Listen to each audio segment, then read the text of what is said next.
Selamat datang semua. Hari ni kita nak sembang pasal satu buku yang best ni. Dia cuba jawab soalan besar tau.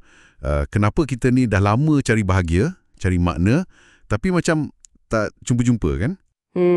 Betul tu. Sumber kita The Happiness Hypothesis oleh Jonathan Haidt. Dia campurkan kebijaksanaan lama dengan sains psikologi moden. Ya, Haidt ni dia tak bagi jawapan mudah lah. Dia ajak kita faham diri kita dulu. Okey, jadi fokus kita hari ni, kita nak tengok struktur minda kita, mana datangnya bahagia ni sebenarnya, pasal cinta lagi, dan macam mana nak cari makna hidup. Semua ni khas untuk anda yang nak faham lebih lagi. Betul. Kita mulakan dengan metafora utama dia lah, pasal penunggang dengan gajah tu. Yang ni saya ada baca sikit. Minda kita ni macam ada dua bahagian. Macam tu lah. Satu, penunggang ini, bahagian sedar kita, yang rasional, yang fikir logik. Okey. Satu lagi, gajah ini, proses automatik. Emosi kita, gerak hati, benda yang kita tak berapa sedar tapi kuat gila. Kuat macam mana tu? Jauh lagi kuat dari penunggang. Haidt kata penunggang tu sebenarnya lebih macam penasihat atau jurucakap gajah je. Bukan bos besar pun. Oh, jadi kita ingat kita yang control. Tapi sebenarnya gajah yang banyak decide. Macam kita plan nak diet, lepas tu nampak McD, gajah terus tarik masuk. Lebih kurang macam tu lah. Memang tepat contoh tu. Sebab tu azam tahun baru selalu ke laut kan?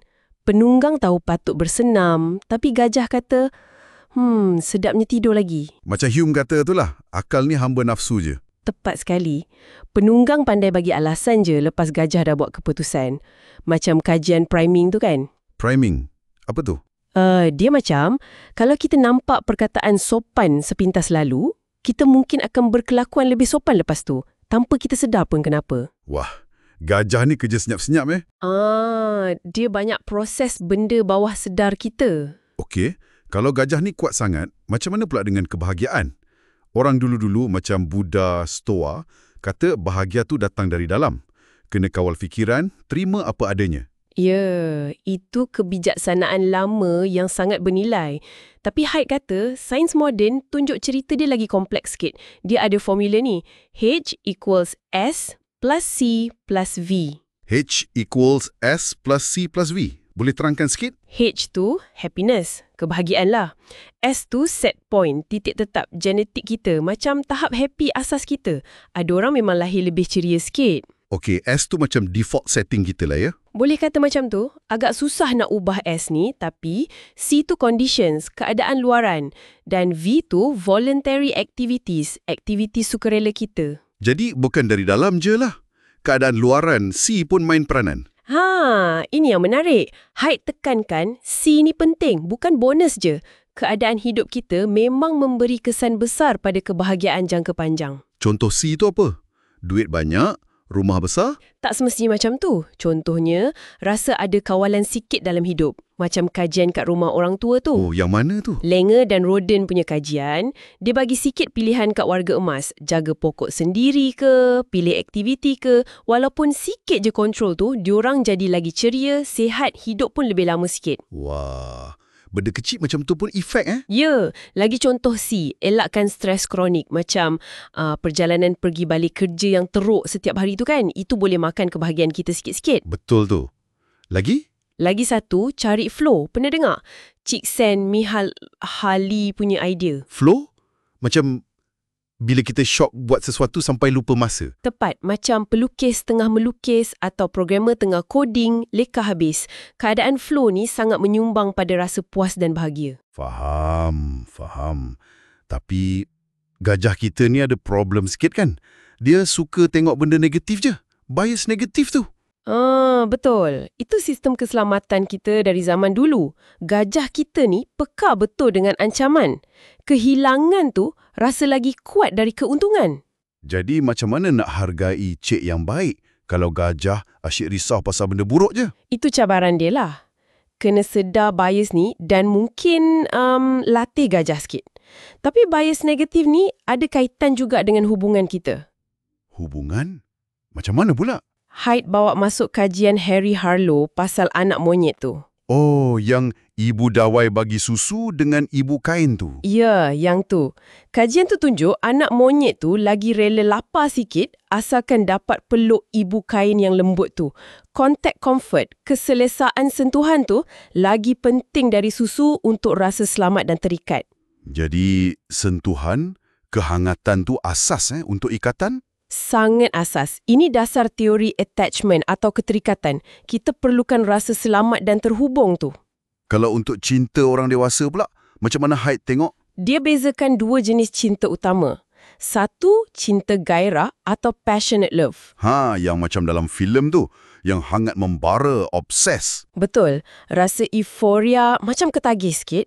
Tapi, Haid kata secara biologi, kehangatan macam tu memang tak direka untuk tahan lama pada tahap intensiti yang sama. Dia akan pudar.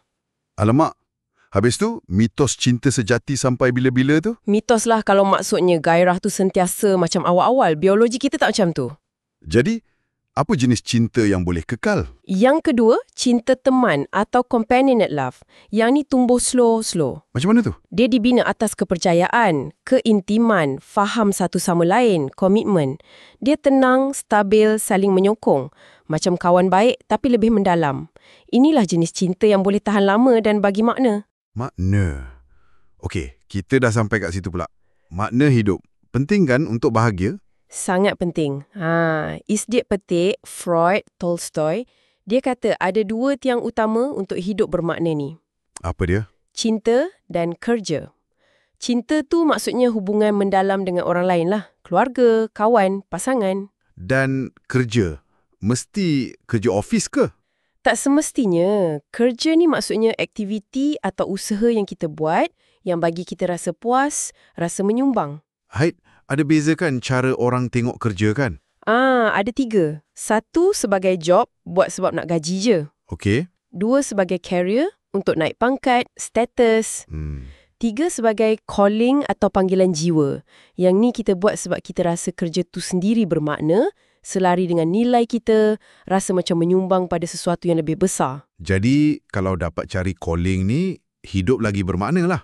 Ya, atau menariknya, kita boleh ubah cara kita pandang kerja kita. Dari job jadi calling. Walaupun kerja sama, cari makna dalam apa yang kita buat tu. Okey, jadi kalau nak simpulkan sikit, Haid macam nak kata bahagia sejati ni bukan 100% dari dalam, kawalan penunggang, atau 100% dari luar, nasib dapat C bagus. Betul. Dia kata bahagia tu datang dari antara. Dari antara, maksudnya? Dari kualiti hubungan kita dengan orang lain, dengan kerja kita, mungkin dengan sesuatu yang lebih besar dari diri kita. Ia perlukan penunggang dan gajah tu belajar bekerjasama. Kena ada harmoni antara dua tu lah. Ya, dan ini bawa kita ke soalan terakhir untuk anda renungkan. Apa dia? Lepas kita dah faham sikit pasal penunggang dengan gajah ni, pasal kecenderungan gajah yang suka negatif tu, macam mana kita nak secara aktif dan konsisten bimbing gajah kita ni ke arah hidup yang bukan saja happy, tapi ada makna sekali. Adakah cukup sekadar kita sedar pasal gajah ni? Oh, aku ada gajah yang degil. Cukup? Macam tu je ke? Atau perlukah kita lebih proaktif?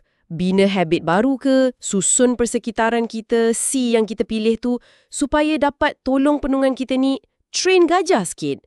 Atau sekurang-kurangnya pandu gajah ni ke arah yang lebih baik untuk jangka panjang? Menarik soalan tu. Sesuatu untuk kita semua fikirkan lepas ni.